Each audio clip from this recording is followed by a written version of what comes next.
नमस्कार दोस्तों, स्वागत है आपका आज के मुख्य समाचार में, जिसमें सबसे पहली और बड़ी खबर में जिक्र मध्य प्रदेश के चुनाव का। फिर बढ़ी व्यापम घोटाले की तपिश, बीजेपी नेताओं में हड़कंप, कई वर्तमान और पूर्व मंत्रियों के नाम आने की है आशंका।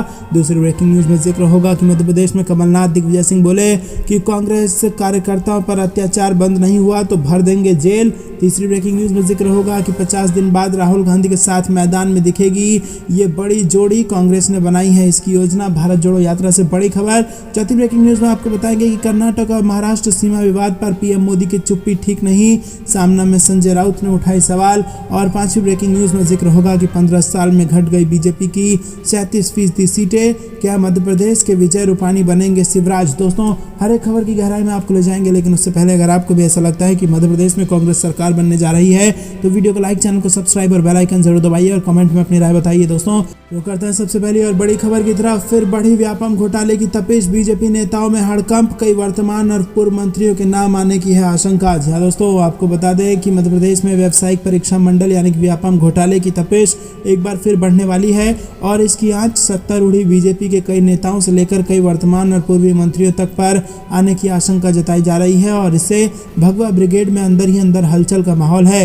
राज्य की सियासत में बीते एक दशक से व्यापम घोटाला सुर्खियों में रहा है, क्योंकि इस मामले से जुड़े 50 से ज़्यादा लोगों की न केवल मौत हो चुकी है बल्कि 2000 से ज़्यादा लोगों को सलाखों के पीछे भी भेजा जा चुका है और इस मामले की जांच सीबीआई कर रही है। तो वहीं स्पेशल टास्क फोर्स भी इस कार्रवाई में लगी हुई है और इस मामले में पहले भी बीजेपी और राष्ट्रीय स्वयंसेवक संघ से जुड़े कई नेताओं पर आंच आ चुकी है।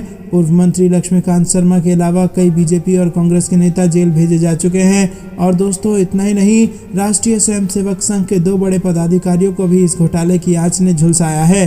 और अब ताजा मामला पूर्व मुख्यमंत्री और राज्यसभा सदस्य दिग्विजय सिंह द्वारा 6 अक्टूबर 2014 में की गई शिकायत पर एसटीएफ द्वारा दर्ज किया गया प्रकरण है और इस मामले में 8 लोगों को आरोपी बनाया गया है, जिन्होंने चिकित्सा महाविद्यालय में दाखिला लिया था और ये शिकायत लगभग 8 साल पुरानी है और अब उस पर एसटीएफ ने प्रकरण दर्ज किया है और इसी के चलते एफआईआर की टाइमिंग पर सवाल उठ रहे हैं। दिग्विजय सिंह ने अपनी शिकायत में कहा कि वर्ष 2006 के बाद जो भी परीक्षाएं व्यापम ने कराई हैं उनमें से अधिकांश में कुछ लोगों ने आर्थिक लाभ प्राप्त करने के मकसद से व्यापम के अधिकारियों के साथ मिलकर और मध्य प्रदेश शासन के मंत्री, बीजेपी के वरिष्ठ नेता और अन्य लोगों के प्रत्यक्ष या परोक्ष सहयोग से इस व्यापक घोटाले को अंजाम दिया है। रुक करते हैं अगली ब्रेकिंग न्यूज की तरफ। कमलनाथ दिग्विजय सिंह का बड़ा बयान, कांग्रेस कार्यकर्ताओं पर अत्याचार बंद नहीं हुआ तो भर देंगे जेल। जी हाँ दोस्तों, आपको बता दें कि प्रदेश में राजनीतिक आधार पर कांग्रेस के कार्यकर्ताओं पर झूठे मुकदमे दर्ज किए जा रहे हैं, प्रशासनिक अधिकारी उन्हें प्रताड़ित कर रहे हैं। सरकार ने ये दमन चक्र नहीं रोका तो हम प्रदेश के जेलों को भर देंगे। ये बात जिला प्रभारियों की प्रदेश कांग्रेस कमेटी में रविवार को हुई बैठक में प्रदेश कांग्रेस अध्यक्ष कमलनाथ और पूर्व मुख्यमंत्री दिग्विजय सिंह ने कही। कमलनाथ ने इस बात को लेकर नाराजगी जताई कि विधायक और जिला प्रभारी मतदाता सूची के पुनरीक्षण कार्य में ध्यान नहीं दे रहे हैं और ऐसे में हमारी जीत नहीं होगी, हमारा मुकाबला भाजपा के संगठन से है। बैठक में पूर्व मुख्यमंत्री दिग्विजय सिंह ने बताया कि मैं भारत जोड़ो यात्रा में था, प्रदेश कांग्रेस अध्यक्ष का आदेश हुआ कि आपको सागर जाना है तो मैं वहां पहुंचा और कार्यकर्ताओं और उनके लोगों से मिला। दोस्तों, रुक करते हैं अगली ब्रेकिंग न्यूज की तरफ। 50 दिन बाद राहुल गांधी के साथ मैदान में दिखेगी ये जोड़ी, कांग्रेस ने बना ली है इसको लेकर योजना। जी हाँ दोस्तों, राहुल गांधी की यात्रा के 100 दिन शुक्रवार को पूरे हो गए हैं। 150 दिन के इस बड़े सफर के बाद अब बचे 50 दिन और उसके बाद का पूरा खाका कांग्रेस ने खींच लिया है। माना जा रहा है कि राहुल की इस यात्रा के बाद प्रियंका गांधी के साथ चुनावी समर में राहुल गांधी उतरेंगे और कांग्रेस से जुड़े नेताओं का कहना है कि इस यात्रा के बाद कांग्रेस आक्रामक रूप से चुनावी राज्यों में पार्टी के पक्ष में माहौल बनाएगी। कांग्रेस से जुड़े सूत्रों का कहना है कि अब पार्टी राहुल गांधी की भारत जोड़ो यात्रा के बाद की तैयारियां कर रही है। इन तैयारियों में कांग्रेस अधिवेशन से लेकर नई चुनावी रणनीतियों को आगे बढ़ाने पर फोकस किया जा रहा है। योजना यही है कि जिस तरह से राहुल की यात्रा के दौरान लोगों का जन समर्थन मिला है उसको आने वाले चुनावों में सीधे तौर पर उनसे जोड़ा जाए। और दोस्तों, आपको बता दें कि इसके लिए बाकायदा जिन राज्यों से कांग्रेस की भारत भारत जोड़ो यात्रा निकली है वहां के पार्टी नेताओं को पूरा डाटा एकत्रित करने को कहा गया है ताकि राहुल गांधी से जुड़े लोगों से संपर्क किया जा सके। दोस्तों रुक करते हैं ब्रेकिंग न्यूज की तरफ। कर्नाटक महाराष्ट्र सीमा विवाद पर पीएम मोदी की चुप्पी ठीक नहीं, सामना में संजय राउत ने उठाई ये सवाल। जी हाँ दोस्तों, आपको बता दें शिवसेना के नेता संजय राउत ने रविवार को कहा कि एक तरफ प्रधानमंत्री नरेंद्र मोदी रूस यूक्रेन युद्ध में मध्यस्थता करते हैं, वहीं दूसरी तरफ वो महाराष्ट्र कर्नाटक सीमा मुद्दे पर आंखें मूंद लेते हैं, जो एक अच्छे राजनेता का संकेत नहीं है। शिवसेना के मुखपत्र सामना में अपने साप्ताहिक कॉलम में संजय राउत ने यह भी कहा है कि महाराष्ट्र और कर्नाटक के बीच सीमा विवाद मानवता के लिए संघर्ष है, न कि दोनों राज्यों के लोगों और सरकारों के बीच की लड़ाई है। राउत ने कहा कि बेलगावी और आसपास के इलाकों में मराठी भाषी लोगों के संघर्ष के बावजूद राज्यों के पुनर्गठन के दौरान इसे कर्नाटक में उनकी इच्छाओं के खिलाफ शामिल किया गया था और जिसे निर्दयता से कुचला नहीं जा सकता। रुक करते हैं अगली ब्रेकिंग न्यूज की तरफ। 15 साल में घट गई बीजेपी की 37% सीटें, क्या मध्य प्रदेश के विजय रूपाणी बनेंगे शिवराज? जी हाँ दोस्तों, मध्य प्रदेश में अगले साल के अंत तक विधानसभा चुनाव होने हैं, लेकिन उससे पहले ही राज्य में राजनीतिक हलचल काफी तेज हो चली है। राजनीतिक हलकों में इस बात की भी चर्चा है कि क्या बीजेपी राज्य में अपनी जीत सुनिश्चित कराने के लिए गुजरात फार्मूले का इस्तेमाल करेगी। उस फार्मूले से हासिल गुजरात विधानसभा चुनाव के नतीजों ने भले ही भाजपा के केंद्रीय नेतृत्व को रोमांचित कर दिया है, लेकिन मध्य प्रदेश में पार्टी विधायकों और नेताओं का बड़ा धड़ा पड़ोसी राज्य की सियासी रणनीति से आतंकित हो चला है, क्योंकि गुजरात में चुनाव से साल भर पहले मुख्यमंत्री विजय रूपाणी समेत पूरे मंत्रिमंडल को बदल दिया गया था और कई मौजूदा विधायकों का भी टिकट काट दिया गया था। रुक करते हैं अगली ब्रेकिंग न्यूज की तरफ। सपाइयों ने भाजपा सरकार के खिलाफ खोल दिया मोर्चा। जी हाँ दोस्तों, सपाइयों ने बीजेपी के खिलाफ मोर्चा खोला है। किसानों और व्यापारियों की समस्याओं के समाधान के लिए सपाइयों ने भाजपा सरकार के खिलाफ ये मोर्चा खोला।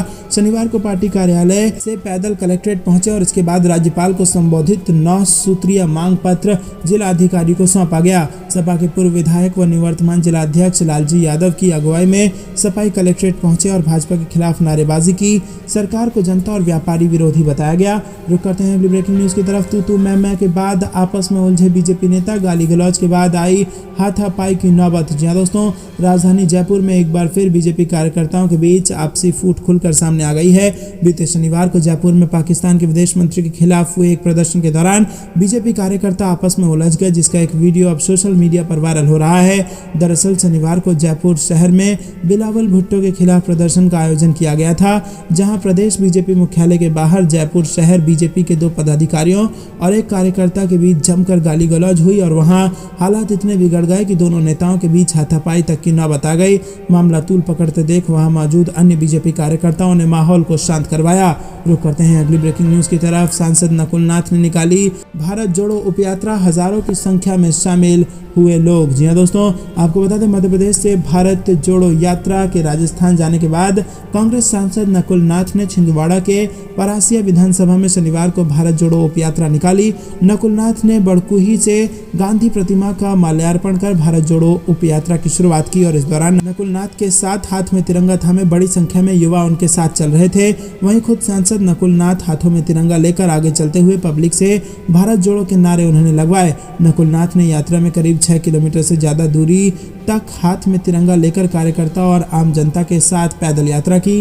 रुक करते हैं अगली ब्रेकिंग न्यूज की तरफ। हमारा सीएम कैसा हो, सचिन पायलट जैसा हो, राहुल गांधी के सामने कार्यकर्ताओं ने लगा दिए ये नारे। जी हाँ दोस्तों, आपको बता दें कि कांग्रेस पार्टी की भारत जोड़ो यात्रा सुबह राजस्थान के कालाखो दौसा से शुरू हुई। यात्रा में शामिल हुए युवक सचिन पायलट जिंदाबाद और हमारा सीएम कैसा हो, सचिन पायलट जैसा हो के नारे लगाते हुए दिखाई दिए। वहीं दोस्तों, आपको बता दें कि कांग्रेस के इतिहास के सबसे मुश्किल दौर में कन्याकुमारी से कश्मीर तक की राहुल गांधी की भारत जोड़ो यात्रा से पार्टी की जमीनी राजनीति में आ रहे जबरदस्त उछाल का असर भांपने में अभी कुछ वक्त लगेगा, मगर इसमें संदेह नहीं कि 8 राज्यों के 42 जिलों से होते हुए 2860 किलोमीटर से अधिक दूरी तय कर 100वें दिन शुक्रवार को राजस्थान के दौसा से गुजर रही ये पदयात्रा राहुल गांधी की राजनीतिक छवि को बदलने में प्रभावी साबित होती दिख रही है।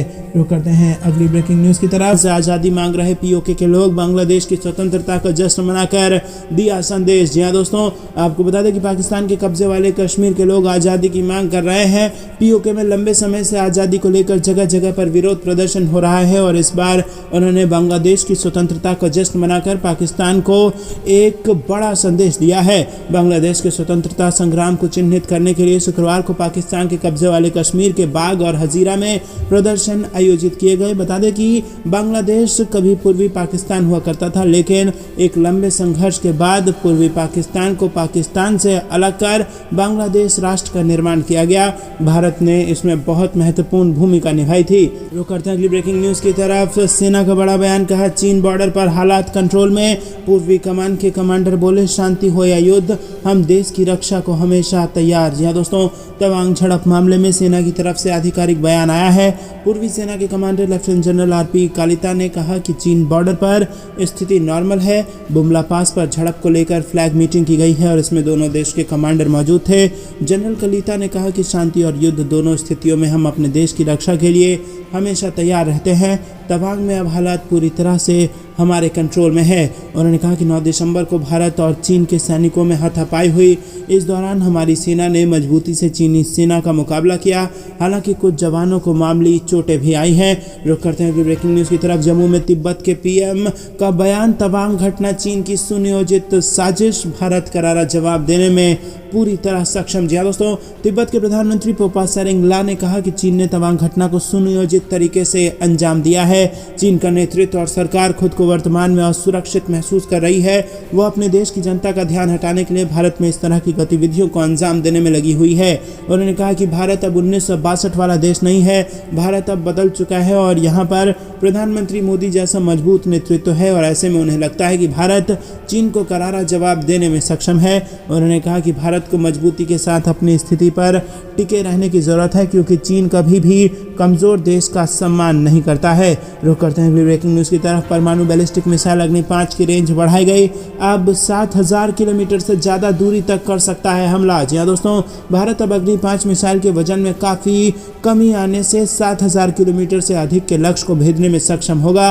रक्षा अधिकारियों ने बताया कि रक्षा अनुसंधान और विकास संगठन यानी कि DRDO स्टील सामग्री को मिश्रित सामग्री के साथ बदलकर मिसाइल के वजन को कम करने में सक्षम है। उन्होंने कहा कि मिसाइल प्रणाली में जो वजन कम किया गया है वो 20% से अधिक है और अगर सरकार चाहे तो परमाणु सक्षम रणनीतिक मिसाइल 7000 किलोमीटर से आगे जा सकती है। इससे पहले इस तरह के संशोधन ने वजन कम करने और सामरिक मिसाइलों की सीमा बढ़ाने में मदद की है।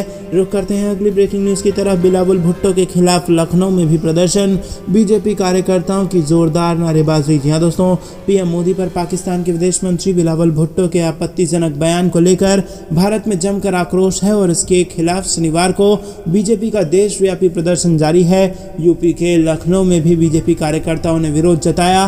प्रदेश कार्यालय पर बिलावल भुट्टो के खिलाफ जोरदार नारेबाजी की गई। रुक करते हैं अगली ब्रेकिंग न्यूज की तरफ। सेना को लेकर राहुल गांधी के बयान पर सीएम योगी का जबरदस्त पलटवार, कहा जवानों से माफी मांगे। जी हाँ दोस्तों, अरुणाचल प्रदेश के तवांग सेक्टर में भारत और चीनी सैनिकों के बीच हुई झड़प पर राजनीतिक बयानबाजी जारी है। राहुल गांधी ने इस मामले में मोदी सरकार पर हमला करते हुए कहा था कि चीन हमारे जवानों को पीट रहा है और वहीं कांग्रेस सांसद के इस बयान के बाद बीजेपी के नेताओं की ओर से तीखी प्रतिक्रिया आ रही है। बीजेपी ने कांग्रेस नेता पर देश में भ्रम फैलाने और सैनिकों का मनोबल गिराने की कोशिश करने का आरोप लगाया है। अब यूपी के मुख्यमंत्री सीएम योगी आदित्यनाथ ने इसकी निंदा की है। उत्तर प्रदेश के मुख्यमंत्री योगी आदित्यनाथ ने कहा कि राहुल गांधी का बयान अत्यंत ही अमर्यादित है, बचकाना और राष्ट्र विरोधी तत्वों को प्रेरित करने वाला है, अंतर्राष्ट्रीय स्तर पर भारत और भारतीय सेना को अपमानित करने वाला है और हम उनके बयान की निंदा करते हैं। हम कांग्रेस और राहुल गांधी की सोच की निंदा करते हैं। उनसे ये मांग करते हैं कि वो देश की जनता और देश के बहादुर जवानों से माफी मांगे। दोस्तों रुक करते हैं अगली ब्रेकिंग न्यूज की तरफ। जमात के खिलाफ घाटी के कई जिलों में एक साथ कार्रवाई, SIA ने अनेक संपत्तियों को कर लिया जब्त। जी हाँ दोस्तों, प्रतिबंधित जमाते इस्लामी पर और शिकंजा कसते हुए गांदरबल, कुपवाड़ा, बांदीपोरा और बारामूला सहित कश्मीर के कई हिस्सों में संस्था से जुड़ी संपत्तियों को राज्य जांच एजेंसी ने शनिवार को जब्त कर लिया है। संस्था के खिलाफ कई मामलों में जांच चल रही है। इससे पहले नवंबर के अंतिम सप्ताह में एसआईए ने कार्रवाई करते हुए अनंतनाग जिले में संस्था से जुड़ी 90 करोड़ की संपत्तियों को जब्त कर लिया था। इनमें कृषि भूमि, बगीचे, शॉपिंग कॉम्प्लेक्स, कार्यालय के साथ आवासीय ढांचे बनाए गए थे। यूएपीए की धारा 8 के तहत अनंतनाग के डीसी ने एसआईए की संस्तुतियों पर इन संपत्तियों को अवैध घोषित कर दिया है। इनमें एक कनाल 4 मरला जमीन में 2 मंजिला इमारत बनी है और इसमें फ्लाई ए आर्म ट्रस्ट का कार्यालय था। रुक करते हैं अगली ब्रेकिंग न्यूज की तरफ। बजट से पहले निर्मला सीतारमण का बड़ा बयान, नहीं बढ़ाया गया है टैक्स। जी हाँ दोस्तों, आपको बता दें जीएसटी परिषद की 48वीं बैठक खत्म हो गई है और इसके बाद इस बैठक में क्या क्या फैसले लिए गए हैं इसकी जानकारी दी गई। केंद्रीय वित्त मंत्री निर्मला सीतारमण ने इस बैठक को लेकर कहा कि जीएसटी काउंसिल की 48वीं बैठक में किसी भी वस्तु पर कोई टैक्स नहीं बढ़ाया गया है, कोई नया टैक्सेशन नहीं लाया गया है। जो कुछ भी किया गया है वो स्पष्टीकरण जारी करने के लिए किया गया है जहां व्याख्याओं की अस्पष्टता बनी हुई है। जीएसटी काउंसिल की 48वीं बैठक में कई फैसले लिए गए हैं। राजस्व सचिव संजय मल्होत्रा ने जीएसटी परिषद की 48वीं बैठक खत्म होने के बाद लिए गए फैसले के बारे में जानकारी दी। उन्होंने बताया कि इनमें जीएसटी परिषद ने अनुपालन में की जा रही कुछ गड़बड़ियों को अपराध की श्रेणी से बाहर रखने पर सहमति जताई है और इसके साथ ही अभियोजन शुरू करने की सीमा को दोगुना कर 2 करोड़ रुपए करने का फैसला किया है। वहीं पान मसाला और गुटखा कारोबार में टैक्स चोरी को रोकने के लिए व्यवस्था बनाने पर भी कोई फैसला नहीं हो पाया। बैठक के बाद संजय मल्होत्रा ने कहा कि इस बैठक में ऑनलाइन गेमिंग और कसिनो पर जीएसटी लगाने पर चर्चा नहीं की गई। ऐसा इसीलिए हुआ क्योंकि मेघालय के मुख्यमंत्री कॉनराड संगमा की अध्यक्षता वाले मंत्रियों के समूह ने इस मुद्दे पर कुछ दिन पहले ही अपनी रिपोर्ट सौंपी थी और कम समय होने के कारण रिपोर्ट जीएसटी परिषद के सदस्यों को नहीं दी जा सकी। रुक करते हैं अगली ब्रेकिंग न्यूज की तरफ। केंद्रीय मंत्री नितिन गडकरी का बयान, कहा 2024 तक भारत की सड़कें होंगी अमेरिका जैसी। जी हाँ दोस्तों, भारत में सड़कों की स्थिति को लेकर फिक्की के 95वें वार्षिक सम्मेलन को संबोधित करते हुए केंद्रीय सड़क परिवहन और राजमार्ग मंत्री नितिन गडकरी ने कहा कि साल 24 के अंत तक भारत की सड़कों का बुनियादी ढांचा अमेरिका के बराबर हो जाएगा। इतना ही नहीं, उन्होंने बताया कि हम देश में विश्व स्तरीय सड़क ढांचा बना रहे हैं और आपसे वादा करते हैं कि साल 2024 के खत्म होने से पहले हमारा सड़क ढांचा अमेरिका के बराबर हो जाएगा। केंद्रीय मंत्री नितिन गडकरी ने कहा कि देश में रसद की लागत एक सबसे बड़ी समस्या है। वर्तमान के समय में ये 16% है और लेकिन लोगों से इसको लेकर वादा करते हुए उन्होंने कहा कि इसे घटाकर हम सिंगल डिजिट में 9% तक लेकर आएंगे। रुक करते हैं अगली ब्रेकिंग न्यूज की तरफ। पीएम मोदी के त्रिपुरा दौरे को लेकर राज्य सरकार अलर्ट, बॉर्डर एरिया में सिक्योरिटी कर दी गई है टाइट। जी हाँ दोस्तों, पूर्वोत्तर राज्य में प्रधानमंत्री नरेंद्र मोदी की 18 दिसंबर की यात्रा के मद्देनजर त्रिपुरा में सुरक्षा कड़ी कर दी गई है। त्रिपुरा में अगले साल की शुरुआत में विधानसभा चुनाव होने वाले हैं।